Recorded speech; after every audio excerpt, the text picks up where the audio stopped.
Welcome to another episode of Just My Baby Daddy podcast. It's your favorite baby daddy, AJ. And today we have the only coach, CIAA, that I would ever root for that does not coach at Fayetteville State. Because he is a Fayetteville State alum.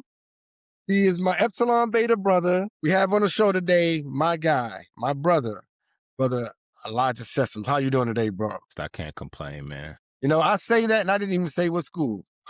I didn't even say what school you was for. And I don't even know you're a great wide receivers coach for another school in CIAA. I will say it, for Elizabeth City State. I only root for y'all when y'all don't play Fayetteville State. Yeah. But I'm going to start this off right away, the same way I start off everybody. What does it mean to you to be a father? Man, first of all, fatherhood is just a blessing. You know what I mean? At the end of the day, for me, man, it's everything. It's a huge part of my identity. You know, my identity, I kind of explain it is broken down into threes nowadays: husband, coach, and father. You know what I mean? And you can't get the other two without the father piece. But, you know, it's just something that brings me an immense amount of joy. I just think about my kids every day, man. You know, it's everything for me these days, man. And just in my life period, it's everything. So it's everything in your life now, but you weren't always a father, right? Prior Yeah, to you no. becoming a father, you got to the point where you were building up your skills to become a parent. So where did you Yeah. think you learned your parenthood skills? So shout out to my older sister, Sherelle. She had my nephew, Desmond, when I was 15 years old, and him and I grew up together. So it's crazy. We got like a running joke in our family because, you know, like we was kind of talking pre-show. She's my older sister. We're 4 years apart, you know, so I learned how to fight. I learned bullying was from my older sister. You know, I got that a lot, but we went back and forth so much as our childhood growing up, and we are very close, man. We love each other to this day, but my nephew was born May 29th. My birthday is May 28th. So that's how, like, crazy we say it, like the running joke in our family is. But when he was born, you know, that's when my practice and parenting skills first started. You know, in that Black community, man, you are a designated babysitter. You know what I'm saying? If you at the house while your older sister got to run out somewhere, hey, watch your nephew. You know what I'm saying? So it was one of them things where, like, I took him everywhere with me. He was at my practices. He came to games, probate, you know, some of everything. And then my baby sister, we're 2 years apart. She had my niece, Leilani. So that's where my wanting to have a little girl came from, and she had her in 2017. Yeah, so I had a lot of practice before I had my first child at 32. Okay. Well, who was there to raise you and you call your father to follow from? Oh man, I would just say my mom. Originally, I'm from New Jersey. My parents split when I was 5, but you know, my father, he's still in my life. He's been in my life for a long time. I like to say he raised me mentally because he couldn't always be there physically. My mom remarried, and her and my stepdad's been married over 30 years, so I call him my pops. But you know, he showed me what work ethic is, you know, getting up every day, going to work, never missing a day. He's a basketball guy, you know, so he'll go play ball at the gym, pull a hamstring, strain a calf, like that man getting up going to work. You know what I'm saying? But my mom like really showed me what it meant and what it means to provide for your family. Like she worked 2 jobs when I was in high school and college so I could focus on playing football. Whenever anything happened in my life, like my mom always showed up, you know, so that's where I get it from. Like no matter what's happening in life, no matter what's transpiring, you show up for your kids. So I would say between my pops and my mom, definitely. So just to piggyback off of that dynamic, did your mom and your stepdad been married for over 30 years, right? Yeah, But your dad was not around.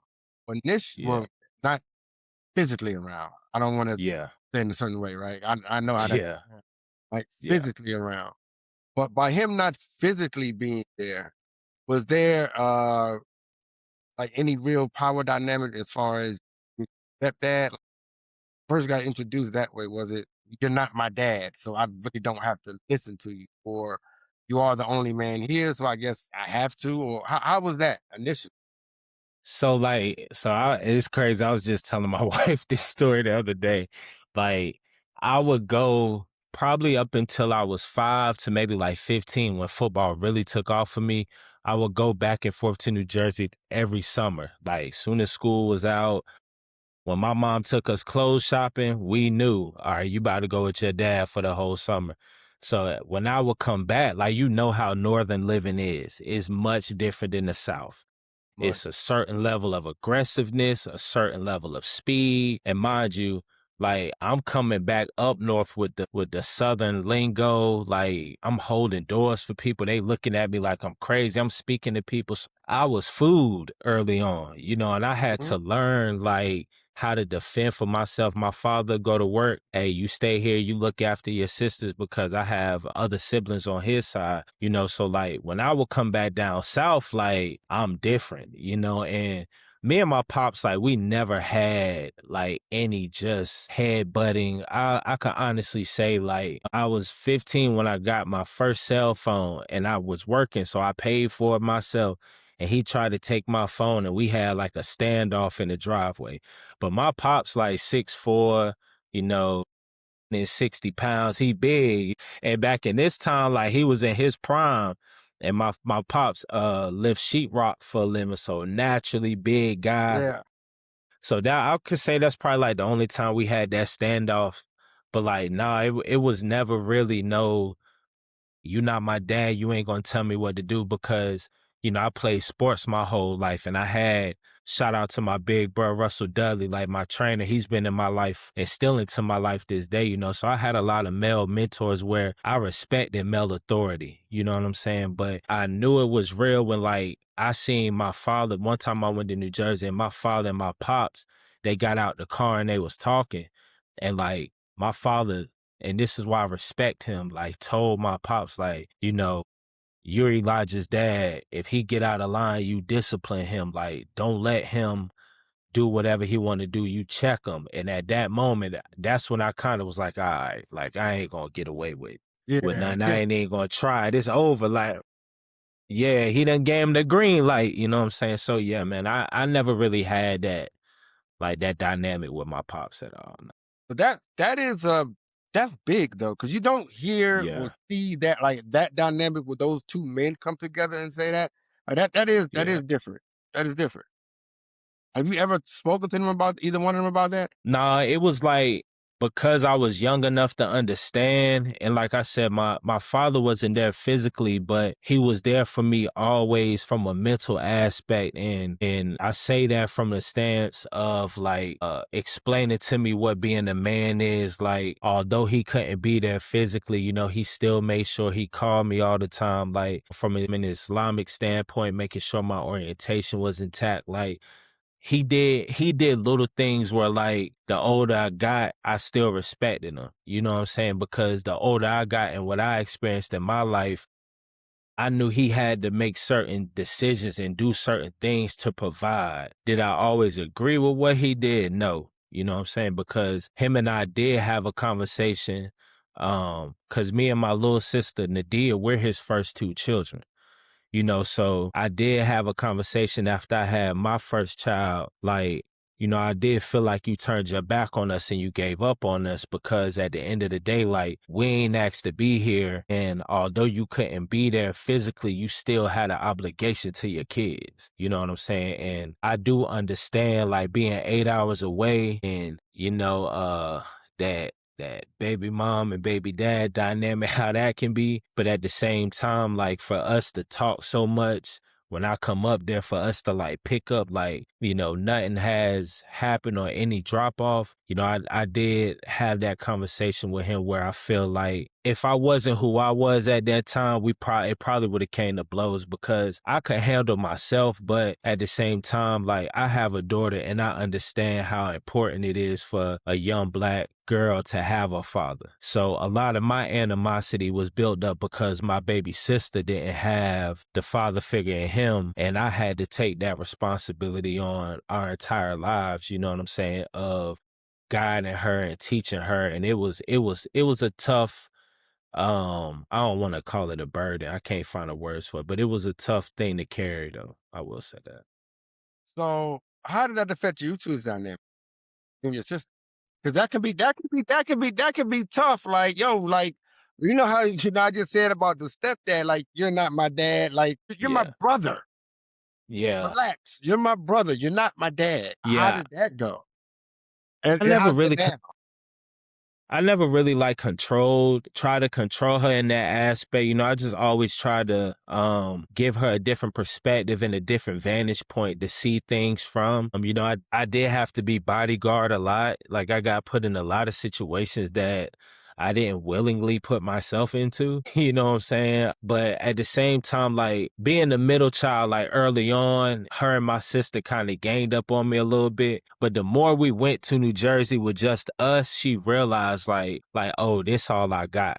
You know what I'm saying? So the older we got, like the stronger our relationship got. And my mom will always say, like, you know, my mom told my wife, like, if Nadia like you, you good. Cause my little sister ain't play that. So she was more so like, Nothing of you? the big, yeah, you know what I'm saying? Like she took a role that like maybe I should have been playing, but it was like, nah, this my brother. Don't talk to my brother. Don't treat my brother any kind of way. Like, you know, she was the one that like my bodyguard in a sense, you know what I'm saying? But our relationship, man, it was good. It still is good. It wasn't like a tug of war for power or respect or nothing like that. You know what I'm saying? I think she understood that decisions I was making for her and information I was trying to provide from her was coming from a good place. Now you speak of you spoke on it a couple of times, you speak of wife, right? And you are a provider for your family now. You're a provider in a role that puts you in a position where you're not always there Yeah. because of your position of what you do. You're a football coach. And as Yeah. a football coach, there's a lot of times we're doing this interview now on a Sunday night, you're in the office. So Yeah. how have you been able to provide and how has that dynamic been moving your family around, shifting around, coaching while also providing for the family? Yeah, man, it's been tough. We've been together. This year be 7 years, and this year also be our second year being married. When I met my wife, I was coaching, you know, so I firmly believe like this is the woman I was supposed to marry. You know, my wife played college basketball at Towson in Maryland, Eastern Shore, so she understands. You know what I'm Yeah. saying? It's tested us, man, in ways that like I would have never thought, you know, cause it's always been my dream to coach college ball. Like me and my wife always joke all the time, but like she reminds me like, remember all those nights you was staying up, you know, studying your craft, you know, during COVID, watching different Zoom interviews. Man, I got like a drive with probably like almost 200 to 300 just Zoom calls on different things in football. But she's just been there, man, this whole entire way. And like I was saying before, this year has been the toughest because since we've been together, this is the first time we've ever been apart. And I mean, like, we always joke, but like the first time I met her, there wasn't a day that went by that we wasn't together. You know what I'm saying? So it's been very difficult, but I just try my best, man, to get home as much as I can. Like whenever we have a break. Now we're in a space where like we alternate weekends. So last weekend I went home. This weekend she brought the kids up here. You know, we just do what works for us. And that's the key in marriage for me. Like whenever I give marriage advice to anybody, it's just do what works for you, man. Like it ain't no manual that you could pull off the shelf. You know what I'm saying? Like you really got to do what works for you. And like, you know, Kevin Durant had that speech where he was like, you know, she's the MVP. I always tell her, like, whenever I become a head coach and I get my Coach of the Year award on that podium, I'm going to call her up to accept the reward because I wouldn't be able to do nothing I do without her. And I think a lot of people, like my coaching peers and stuff, like, they don't understand that. Like, a lot of people think I told my wife I was taking this job. My wife told me to take the job.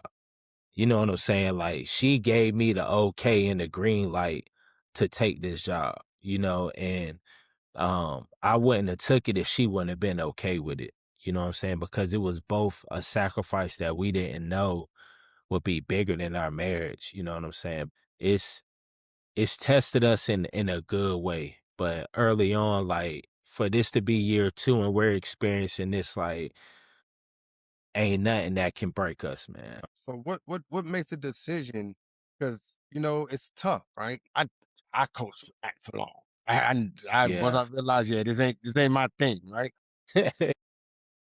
When do you make the decision that, okay, my family comes with me, my family they need time? Well, in this case, man, we decided for the family to stay because my daughter was starting kindergarten and I didn't want her first year of school to be in unfamiliar territory. Both our families is in Durham.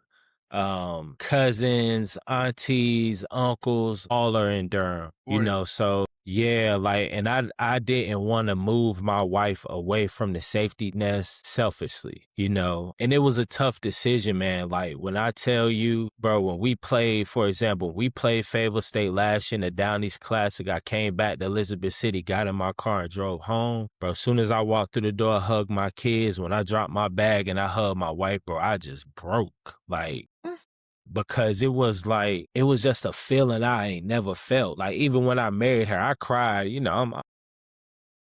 They yeah. always say I'm the most dramatic, you know what I'm saying? But bro, it just broke me down because I really didn't realize, like, when you coaching and as you know, like, you on autopilot. Like, the days just keep going. You know what I'm saying? You get to the office, you meet, you watch the film, meet with your guys, you practice, come back after practice, break down the film, get ready for the next day. Like, it just keeps going. And that was a moment in reality, bro, where I just paused and I realized, like, how much I'm missing out, but how much I've craved, you know what I'm saying? Like, just her physical touch. And she was just like, let it out, and I let it out. And when I get home, like, I try to go see all my family, my in-laws and stuff like that. But that was just a decision like we both had to sit down and make because both our parents wanted her to move here. You know what I mean? But like, she has a life too. She's working too, and she's doing her own thing as well. But it was just like a decision we both made. And I know I'm saying a lot, but like, once again, this is a decision we both made. Like, it wasn't me telling her, hey, you're going to stay here and I'm going to go. It's like, once I take the job, we came up here on the visit. Ironically, they was playing Winston that day. So I seen Mike Moe at the game. Him and Reese are my Yes, mentors. Huh? might form a guess. Yeah, Might, yeah, yeah. yeah, Mike and Reese are my mentors just on the basketball side. They got a lot of time under their belt as coaches. And, I lean on those guys a lot, So one of the gems Mike just gave me is had the tough conversations. You know what I'm saying? And that's what we did. We had the tough conversations. We cried and shed them tears, and we came to the conclusion that this would be what's best for right now. So I think people don't get, especially when you're not there often, just that little reunion, that little bit of time, like what that could do to somebody. Just a little hug, a little reset can just do Yeah, everything. But those times pass so fast, especially when they're little. It's little moments that just happen that you're like, oh my! I remember, like, when I lived in Charlotte. I only lived in Charlotte for 18, but I went to Charlotte. And one of the times when I finally moved back, my son was staying with me, and like he was sleeping in my room. He went to go use the bathroom, left the door open. Man, and I seen this dude go pee. He was sit down on the toilet. And I'm like, "What are you doing? Are you too big for this now?" Like, "Well, what do you mean?" And it's like, yo, like, just little instances like that, like, "Oh, man, I've been gone. You don't know how to piss in the toilet." Like a mm, man, because I'm not there. But those little moments, those things happen so fast, and when you walk up when you're not in that house anymore and missing those moments, just seeing that little stuff could break you down. Like, yeah, just walking through that door, your kids just noticing that, "Oh my god, you were 4'1" and now you're 4 foot. Little 2 inches make all the difference in the world. Like, "Oh, now you're hugging my hip instead of my thigh." Like, people don't get that, like, they don't understand that we see that, we miss that.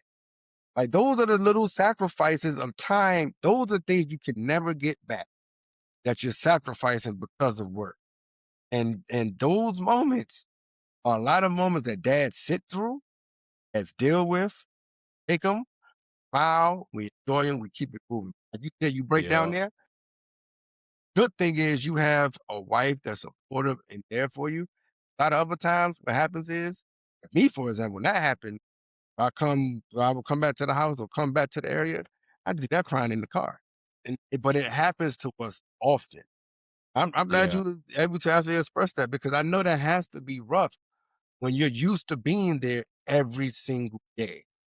And the Yeah, moments man. like you don't take it for granted no more.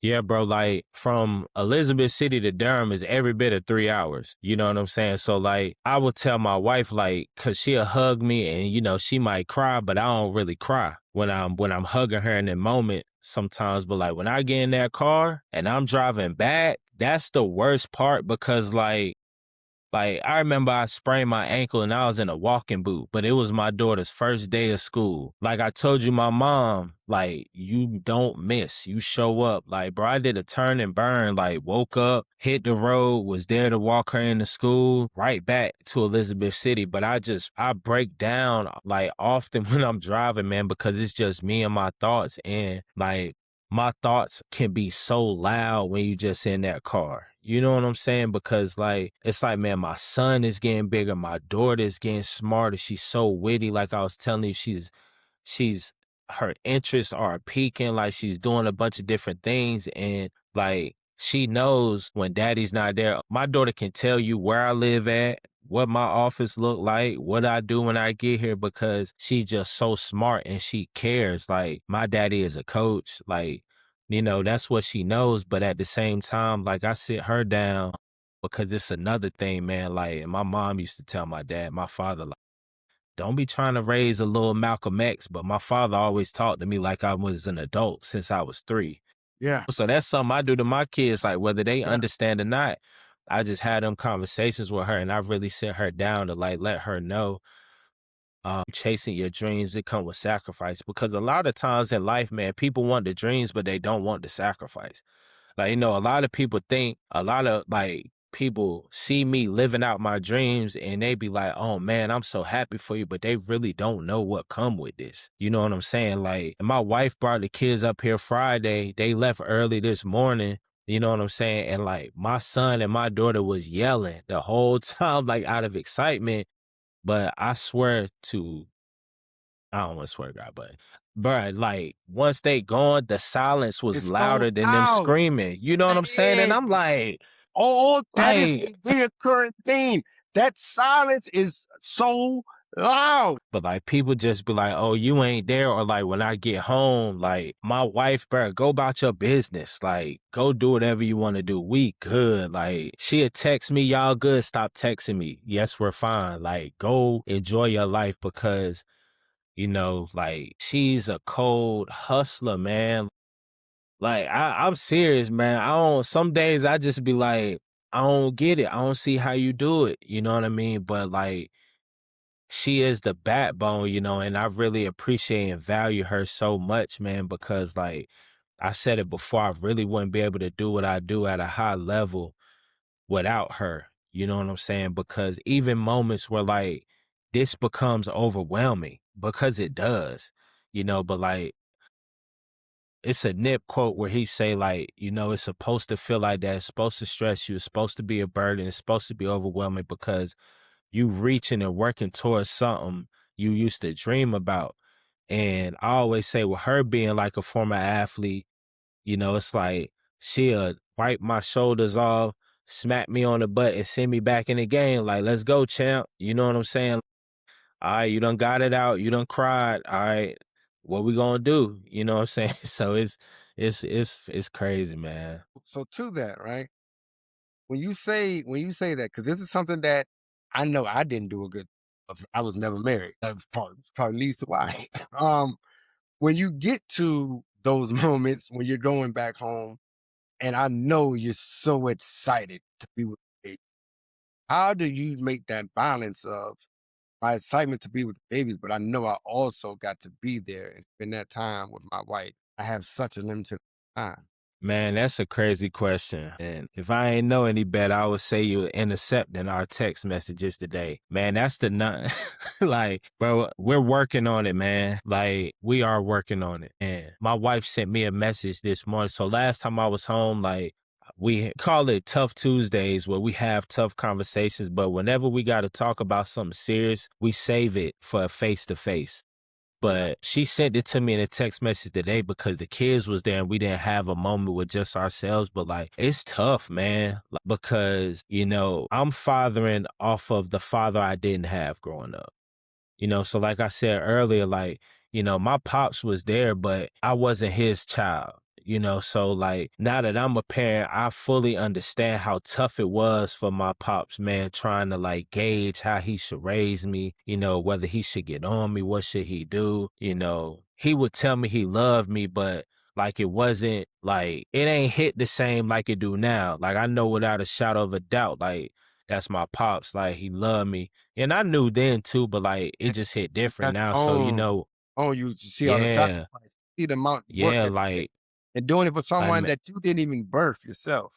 yeah, you know what I'm saying? So like, man, with my kids, like, you know, I love on them so much, but when it's my wife time, like sometimes, man, I be standoffish and I don't do it intentionally. You know what I'm saying? But like when she tell me she gotta talk to me, like I know, and it's not like I did something bad, but I know she finna let me know like, hey, mommy needs your love too. You know what I'm saying? Like I'm not comparing or, you know, wanting you to love me more than you love the kids, but like I see how you love on them. Like mommy miss daddy too.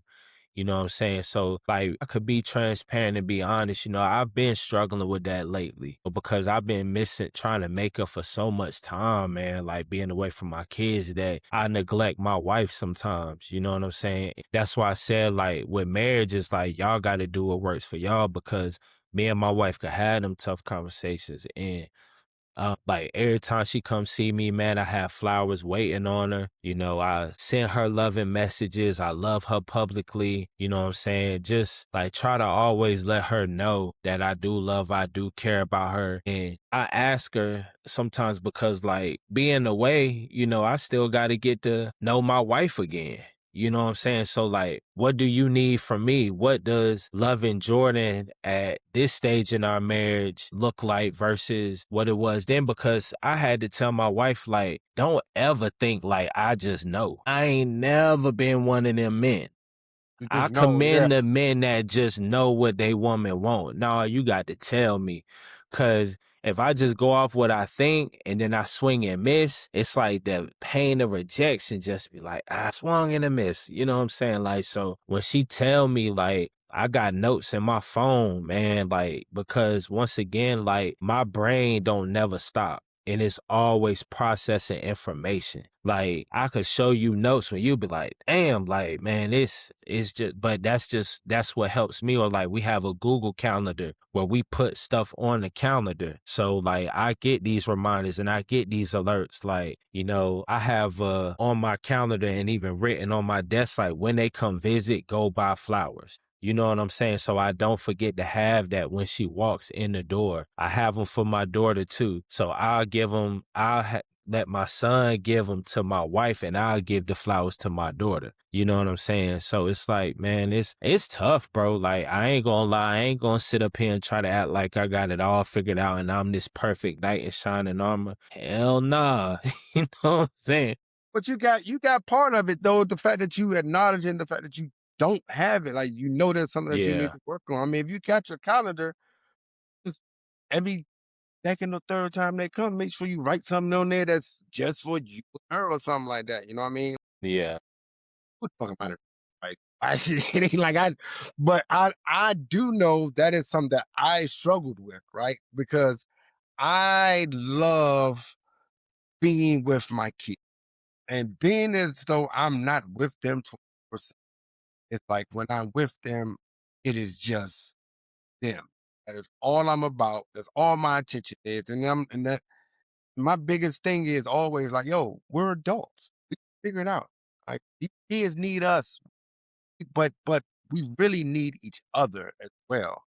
And Yeah. that part, like, is where I struggle. Where I know I struggle, because I can put all my attention into the kids, and I think like you should too. I don't need your attention. When I got the kids, I'm okay. But that's not true. I know I would want their Yeah. attention. I know I would want them. But I'm satisfied because I have the kids. And that's selfish of me, but I'm already happy. I'm already satisfied, but I'm not satisfying this person because while they're happy with the kids, they want me as well. I ain't doing it.